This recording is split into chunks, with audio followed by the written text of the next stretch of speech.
Hi, everybody. Welcome back. Thanks so much for joining me. It's Dr. Kyrin, and we're going to talk about hormonal poverty today because a lot of people don't get it. And when it really dawned on me, one thing that I love to do is look how characteristics in one aspect of life apply to other aspects of life and make these connections that can help us understand our world better. Because nature is pretty conservative, shall we say, in how she uses energy. And she doesn't just come up with something new for every realm of life. Usually, for instance, if you look at human behavior, you're going to see similarities in animal behavior, dog, canine behavior, ape behavior. You're going to see similarities. If you look at currency, whether it's energetic currency or financial currency, there are going to be some similarities in how financial currency works as to how electric currency works. So you know what I'm talking about. If you look around, nature just doesn't come up with a billion different ways for everyone to behave or act, or the laws of nature. The laws of nature are consistent throughout our physical world, right? Gravity works the same in every different realm. I think you'll agree for all of us. So when I started preparing for my TEDx talk, and I really realized, this hormone balancing didn't sit right with me, and maybe it doesn't sit right with you either. Maybe you've tried to balance your hormones. Probably a lot of you have. And you have very concrete and specific ideas in your mind about what that means, what has to happen for you to get to health, who's responsible, who's the expert, and who's going to get you there. And probably what a lot of you have been doing is you've been taught that your doctor is the expert on your health. The doctor knows more than you. The doctor is the authority. They're going to do the tests. They're going to make the diagnosis. They're going to give you the treatment. And we've all been taught to abdicate control and understanding of our health to our doctors. But unfortunately, the problem is that you have a mainstream medical system that really is a culmination of a business model and supposedly about healing, quote unquote. But anytime you mix business in there, you really have a certain degree of conflict of interest. And you're not going to hear necessarily about what is needed for you to heal at a foundational level, at a cellular level, at a systems level in mainstream medicine, because they haven't allowed in the understanding and the knowledge base that is available. It's there for all doctors to use, because that's not the model, right? Think of your last doctor visit. It's like a 5 to 10 minute visit. It's very targeted around what? What is the diagnosis? What drug do I need to do? What surgery is indicated? That is the mainstream medical model. So nowhere in there do you hear why, do you? No, because why is not really the central question of mainstream medicine. Now, they might, if you come in and you say, I have a rash on my face, and your doctor says, well, why does she have a rash? She has rosacea. So what they're asking is what? What is the diagnosis? And a lot of the diagnoses in mainstream medicine are symptoms. Rosacea, redness on your face. Your bowel's crazy and you've got rumbling and gassy and crampy and bloaty. What is the diagnosis? Irritable bowel syndrome. But they never take the next step. Why does this person have irritable bowel syndrome? Why does this person have rosacea? And that is what's crucial to getting a foundational understanding, because that's not the model. And so oftentimes, if you go to mainstream medicine, you're going to be gaslit. What is gaslighting? So it comes from, I think it's a Hitchcock movie many decades ago called Gaslight, where this husband was doing things to make his wife think that she was crazy because then he would deny that these things happen. Moving cabinets and having occurrences in the physical reality happen. And then she would say, well, did you move the cabinet? And he would say, no, I didn't move the cabinet. Nobody moved the cabinet. What cabinet? That cabinet was always there. And then she started to think she was crazy. It's a really interesting film. But it's the same thing in mainstream medicine. We women go to the doctor in our 40s often, sometimes earlier, sometimes later, and we say, I'm waking up in the middle of the night. I sleep all night and I wake up and I'm tired. I have to nap in the afternoon. I have no sex drive. I don't ever care if I have sex again. My hair is falling out. I just don't have the energy. My sleep is disturbed. I can't remember things. My mood is up and down. I'm irritable. I'm snapping at everyone. And what does the doctor say? Oh, that's normal for your age. And they say, what? What is the diagnosis? Oh, it's perimenopause. Oh, it's menopause. So they've got all these women focused on, am I in perimenopause? Am I in menopause? What do you call it? What's my diagnosis? So we are all trained. What's my diagnosis? What's my diagnosis? Because we think that's going to give us some answer that's valuable. But the truth is, it doesn't. Because then if you say, oh, the doctor says you're menopausal. Okay, then we're all over Dr. Google. What do I have to do about these symptoms of menopause? And then we're taught to believe that the only question is, should I take HRT, hormone replacement therapy, or should I not? Should I take it? Should I not? What are the pros? What are the cons? When those are not empowering questions, any of them. And so what is the diagnosis? What is the treatment? Doesn't get you, those aren't empowering questions. They don't get you to empowered answers that restore you to health. And you can probably attest to many menopausal women who are on HRT and they still have weight and energy and mood and sex and gut and all kinds of health problems, which we're going to talk more about in the coming episodes. So does that sound like an empowered question to you? Not to me. It's not an empowering question. So the empowering questions come when you get real. You get out of denial about, oh, it's just, am I in menopause or not? I'm in perimenopause. What is the diagnosis? Not empowering. And you get to the empowering question about, why do I have all the symptoms that I have, what I like to say of midlife metabolic mayhem? There are 60 plus symptoms of that, which we're going to go into. Why do I have all these symptoms, right? So you go to the doctor and they're like, the symptom is the problem. We've got to get rid of the symptom. What drug, what surgery do I need to do to get rid of the symptom?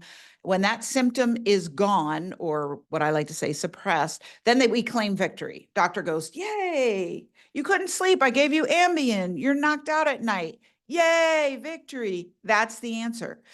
But the problem is that the reason why you couldn't sleep actually is still existing in your body, creating other problems. And then you've removed that symptom as a signpost, pointing the direction to the real problem. So you're knocked out on Ambien, thinking, I won, I'm sleeping, life is good, my health is protected. The whole time not really realizing why. Let's just take a sample case. Your cortisol is impoverished. Your thyroid's impoverished. Your insulin, your estrogen, progesterone, testosterone, right? Those are the 7 main metabolic hormones. So you don't realize now that you have just suppressed one of the main symptoms that they've been feeding you to knock on your door and get your attention. Hey, hey, hey, I'm not happy in here. Some things are going wrong. Because you just went to the doctor and they did what mainstream doctors do, which is, what is the diagnosis? What drug do I need to give? What surgery do I need to do?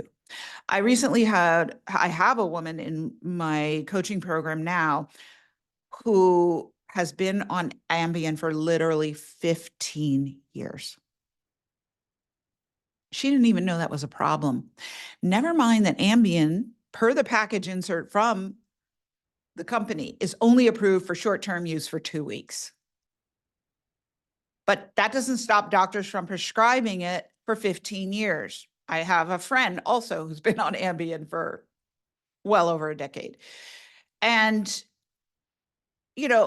I don't blame the doctors because they're just doing what they were taught. That's what I was taught. That's what I did for many years. But Maya Angelou is quoted as saying, when you know better, you do better. And now I know better, and I want you to know better too. And what you need to understand is that symptoms are your divine gift, pointing the way to the problem. They are not the problem itself. And this example I like to use to give to people is, if you come home from work, you see a puddle of water on the bathroom floor, what are you going to do? Clean it up, right? Okay. Come home from work the next day, it's a puddle of water on the bathroom floor. What are you going to do? Clean it up, right? Okay. How many days coming home from work and seeing a puddle of water on the bathroom floor are you just going to clean it up and do nothing else? 3, 5, 7, 30, 365?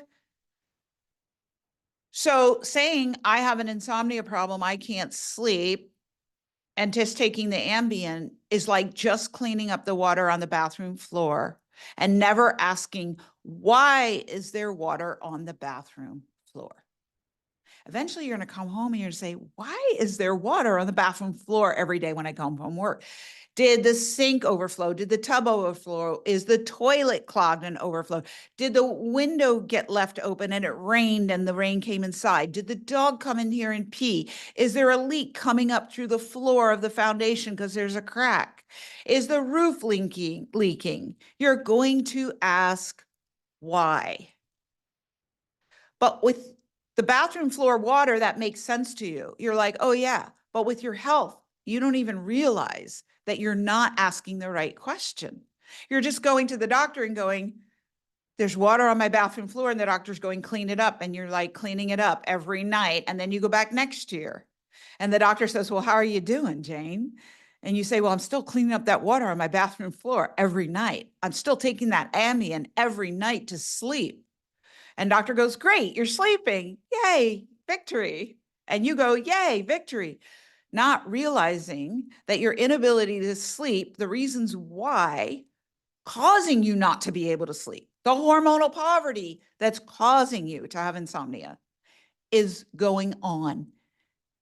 So yeah, you're sleeping, but what about all the other problems that hormonally impoverished state is contributing to, which we're going to get into in another episode?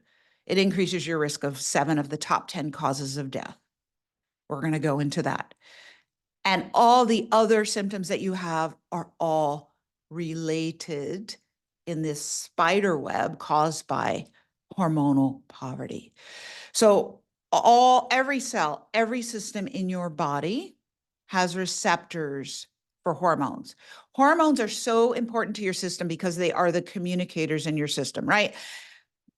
Now we are so computer oriented. How did we live life without our smartphones and our computers and internet and email? I don't even know how we lived life before that. But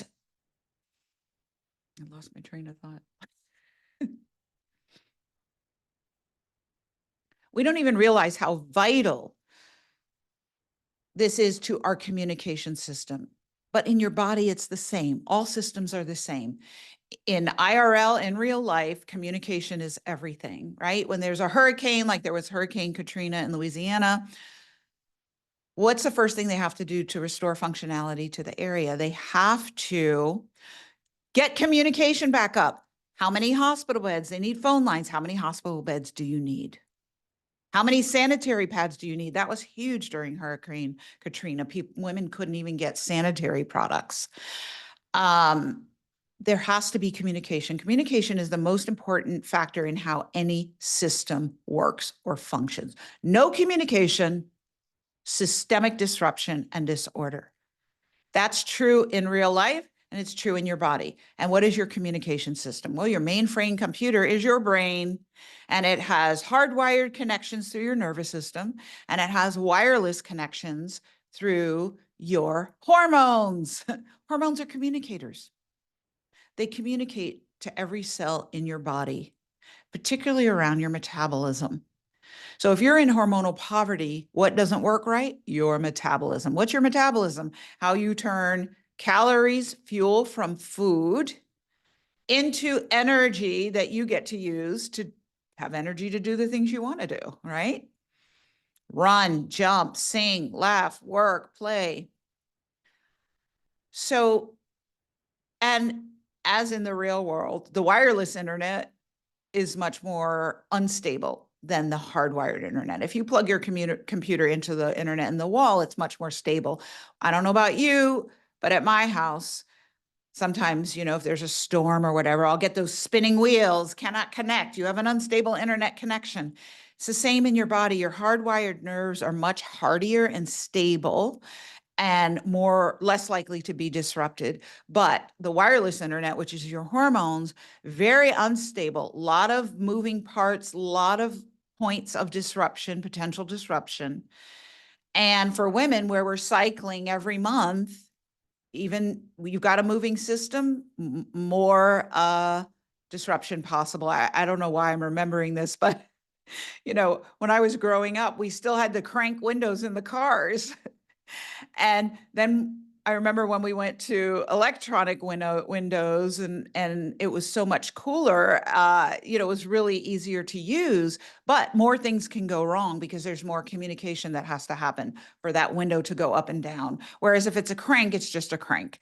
And it works more easily. Well, it's the same thing in your body. And this is one of the reasons why women have so many more hormonal problems than men do, because they have a more static system. They don't have this cyclicity that we have. So you get my point, is that communication and hormone disruptors. So what is hormonal poverty is, by design, we have these moving systems. Every day when we get up in the morning, our cortisol goes up and then it comes down throughout the day and it has to go down at night for us to be able to sleep. We have cyclicity in our estrogen, progesterone, and sometimes our testosterone. We have cyclicity in our insulin based on when we eat, when we don't eat, what we eat. So all of these hormones have a periodicity to them, which is easily disrupted. And then with women, because we've got the cycling sex hormone system, that's also easily disrupted. So by design, we also only get so many eggs when we're born. And that's what makes the bulk of our sex hormones. And so that is programmed obsolescence. I had to learn a hard lesson about that when I was about 8. My sister and I had this little transistor AM radio. We used to listen to, oh gosh, I think it was Casey Kasem, America's Top 40 or something like that, on this. And, we saved our allowance to buy this thing and we shared it in our bedroom and we would listen to his show. And then one day it broke a few months after we bought it. And we were just in tears. Mommy, why did our radio break? And she taught us about programmed obsolescence, which is something that is factored into many of the electronics and home products that we now purchase. They only make it in production to last a certain amount of time. They don't make it to last for a long time. So why? They can sell you another radio in another 6 months, in another 12 months. And so a lot of planned obsolescence. Well, we have planned obsolescence. We just do. We're only built to last a certain number of years, and different systems are programmed to go out sooner than others. And our ovaries are programmed to go out on average around the age of 51 when we don't have any more eggs. And that is the main source of production of our sex hormones. But also, because of stressors that we encounter in our life, we have obsolescence of our other systems too. And our insulin, cortisol, DHEA, thyroid are all a part of this as well. And so it's not just one thing. It's all of this milieu that becomes impoverished. And because every cell and every system in your body has receptors for these hormones and needs them. We're under the delusion that sex hormones means it's only about sex, but it's not, because estrogen, progesterone, testosterone are needed by your eyes. And most of you aren't aware that your eyes need sex hormones. They're needed by your heart. You don't think of your heart as a sex organ, do you? Well, it is because it needs these sex hormones. Your bones need these sex hormones, all of them. And then even the other main metabolic hormones. Every cell, every system needs these hormones to be healthy. And there's programmed obsolescence and non-programmed obsolescence, which we'll be talking more about. So you're in this state of hormonal impoverishment. So every cell and every system in your body is not getting the communication on what to do and when to do it. And then it shows up as these 60 plus symptoms of midlife metabolic mayhem. And then you go to your doctor and you get Ambien, and then you're like, victory, I'm sleeping. Meanwhile, cortisol impoverishment, progesterone impoverishment, insulin impoverishment are going on. And guess what? They're causing problems with your brain that are going to make it more likely for you to get dementia.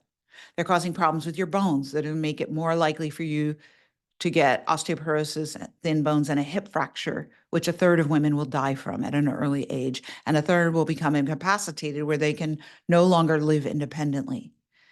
So meanwhile, you're claiming victory. You've got your Ambien. You're like, I'm good. I'm good.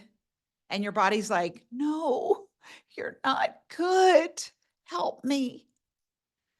And so really, there's no reason that you shouldn't feel amazing at every age. You should feel as good at 70, 80 as you did at 20.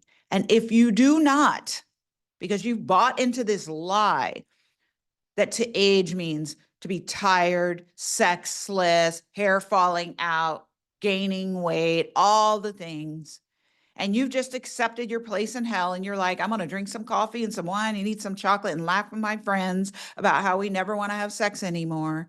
You've accepted that lie, and you can't get what's possible for you as long as you're in that delusion of that lie.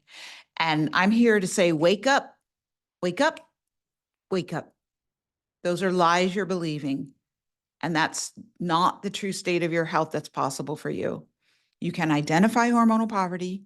You can identify your unique causes. You can fix them, and you can get out of it. So that's what hormonal poverty is. Just like when you have financial poverty, you don't have money to pay your living expenses. When you have hormonal poverty, you don't have the hormones to pay your body's expenses that it needs for proper communication, for coordination of activities, for healthy functioning, to maintain and promote vitality in your body. So is that a state you want to be in? No, I don't think so. So I'm going to help you get out of it. We're going to dive into how do you start getting to hormonal prosperity. We're going to talk about what are the 3 consequences of hormonal poverty. We've mentioned some of them here, but we're going to go more into detail. What are the 60 plus symptoms of midlife metabolic mayhem?